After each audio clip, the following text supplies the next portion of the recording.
పాత్రికేయ మిత్రులందరికీ నా హృదయపూర్వక నమస్కారాలు. అడగగానే వచ్చినందుకు చాలా థ్యాంక్స్ అండి. ఈ ప్రెస్ మీట్ పెట్టిన కారణం ఏంటంటే, మా తాతగారిది ఒక ప్రాపర్టీ శాంతినగర్ మాసప్ ట్యాంక్లో ఉంది. ఒక వ్యక్తి సోకాల్ గుండూరు శ్రీనివాస్ దాన్ని మాకు టెనెంట్ కింద వచ్చి దాన్ని కబ్జా చేయడం జరిగింది. ఈ ఇష్యూ మీద పోలీస్ స్టేషన్కి, కోర్టుకి నేను రెగ్యులర్గా హాజరవుతున్నాను. కోర్టులో కేసు నడుస్తుంది. ఈ టైంలో మొన్న అడిషనల్ డీసీపీ ఆనంద్ గారు నన్ను సైఫాబాద్ పోలీస్ స్టేషన్ పిలిచి ఆ ప్రాపర్టీలోకి నన్ను వెళ్ళకూడదని, నేను వెళ్తే నా మీద నాన్ బెయిలబుల్ అఫెన్సెస్ కింద కేసు రిజిస్టర్ చేసి నన్ను జైల్లో వేస్తానని బెదిరించడం జరిగింది. దీని గురించి ప్రెస్ మీట్ పెట్టడం జరుగుతుంది.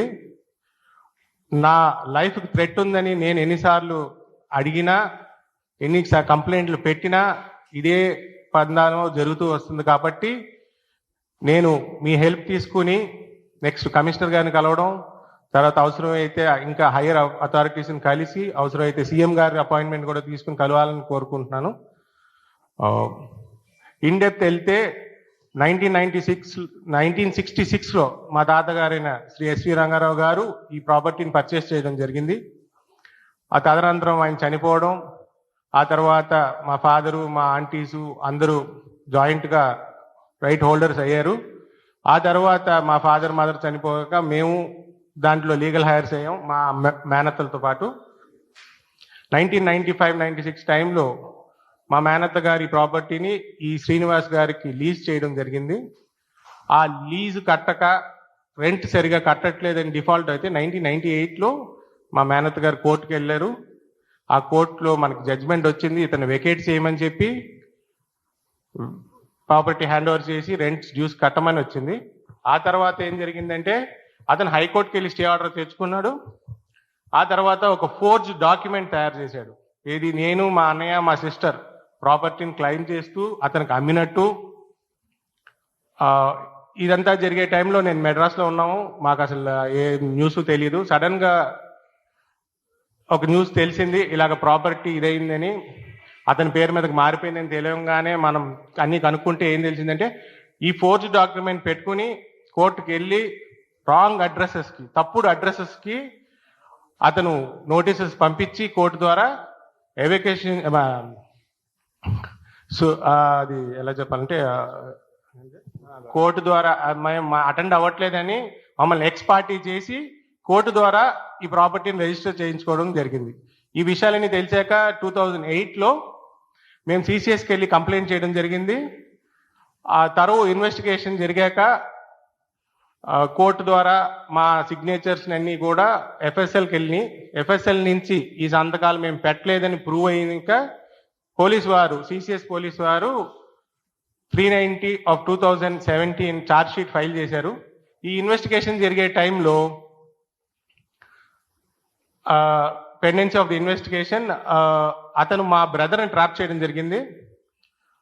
మాకు తెలియకుండా మా బ్రదరు అతను కలీడై ఈ ఏదైతే ఛార్జ్ షీట్ని హైకోర్టుకి వెళ్ళి స్క్వాష్ చేయించుకున్నారు బై అవుట్ ఆఫ్ కోర్ట్ కాంప్రమైజ్లో. ఈ విషయాలన్నీ తెలిసాక మళ్ళీ నేను రిపీటెడ్గా పోలీస్ స్టేషన్కి వెళ్ళడం, కోర్టును ఆశ్రయించడం. సివిల్ కోర్టు వారు ఒక కేసు రిజిస్టర్ చేశారు 163/2024. అలాగే సిసిఎస్ వారు 177/2024 ఒక ఎఫ్ఐఆర్ ఇష్యూ చేశారు. ఇన్వెస్టిగేషన్ నడుస్తుంది.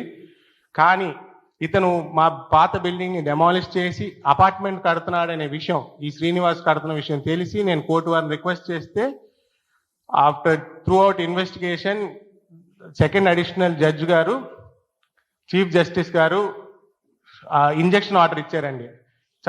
స్టేటస్ కో ఇస్తూ కన్స్ట్రక్షన్ చేయకూడదు, ఎలినేట్ చేయకూడదు, ఎవరికి అమ్మకూడదు, అలాగే థర్డ్ పార్టీ ఇంట్రెస్ట్లు క్రియేట్ చేయకూడదని లాస్ట్ ఇయర్ 2024 జూలై 19న ఆర్డర్స్ పాస్ అయినాయండి. అయినా అప్పటి నుంచి కూడా అతను మీకు ఇచ్చిన ఫోటోగ్రాఫ్స్లో కనబడుతూ ఉంటాయి, అతను మాత్రం ఎక్కడ ఆపట్లేదు, కన్స్ట్రక్షన్ చేస్తానే ఉంటున్నాడు. నేను ఎప్పటికప్పుడు వెళ్ళి ఆర్డర్స్ ఉన్నాయి ఆపమని అడుగుతుంటే నన్ను థ్రెటన్ చేస్తున్నాడు, నా లైఫ్ని థ్రెటన్ చేస్తున్నాడు. నాకు వేరే దారి లేక రిపీటెడ్గా కమిషనర్ గారికి అందరికీ లోకల్ పోలీసులకి అందరికీ నేను కంప్లైంట్ ఇస్తానే వచ్చాను. వన్ ఫైనల్ డే మళ్ళీ నాంపల్లి పిఎస్లో కోర్టు ఆర్డర్స్ వైలేట్ అవుతున్నాయని వాళ్ళు నమ్మి కేసు రిజిస్టర్ చేయడం అయింది 258/2025.